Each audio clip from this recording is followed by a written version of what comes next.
Okay, today what we're going to look at is how to create a home screen button, and specifically how to create a home screen button for Blended Schools that has automatically saved your login information, including your username and password.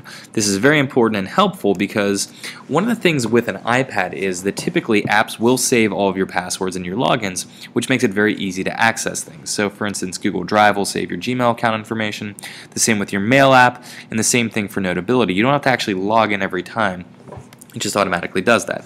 But typically websites don't do that unless you know the workaround. So what we're going to show you is how to create a button like this for Blended Schools that will make it so that you can access it much more quickly and also save your login information so that the time it takes you to log in is only going to be about 10 seconds. So it'll be much quicker than this video actually is. To get started here, we need to make sure that it's going to save our passwords in Safari. That's the first step. So to do that, we're going to open the Settings app. On the left-hand side, you're going to find Safari. From here, we're then going to click over here on the right, and feel free to push pause at any point in time. But over here on the right, we're going to push on Passwords and Autofill. Then, you have a bunch of options here. Now, this could be used for credit card information. We are not going to set that up. Parents, just so you know, that's there if you ever have an interest. There's also something called iCloud Keychain you could use for that. But nonetheless, what we're really focused on is this names and passwords. So make sure that the green swipe is selected on. And then if you want, you can actually come in and see what passwords you have saved. So if you need to change something later on, you can come here. That's all you need to do to make sure that your passwords will save. Next, we're going to go over to Safari and we're going to search for Blended Schools because we need to actually get into the website now. So you can do a Google search of Blended Schools. From here, in the top left-hand corner, we have a Blackboard login.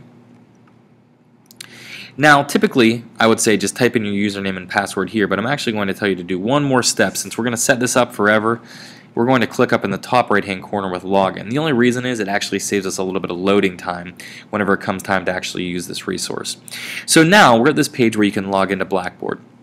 What you need to do from here is type in your Blackboard, or Blended Schools really, username and password.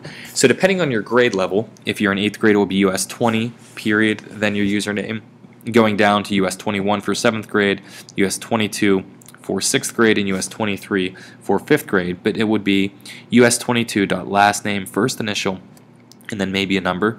And then your password is your typical login password, which is something along the lines of cats9 meow. Yeah, everybody loves those passwords, I know.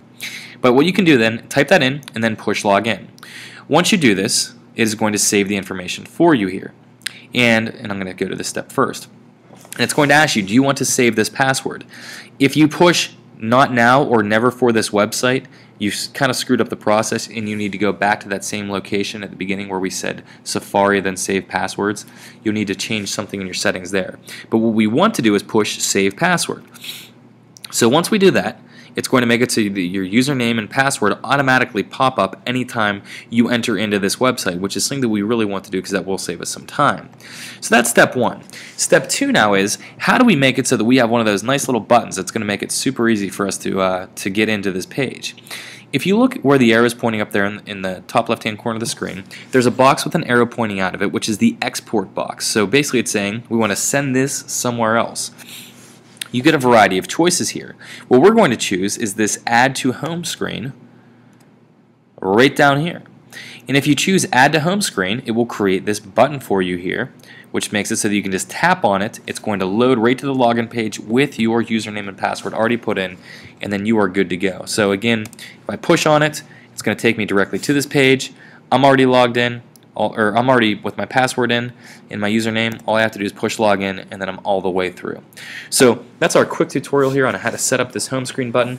You could do this for any type of website that you would like. So if you end up using a different website with an account, I would strongly suggest that you do it for that as well. But I hope that was clear, and let us know if you have any questions.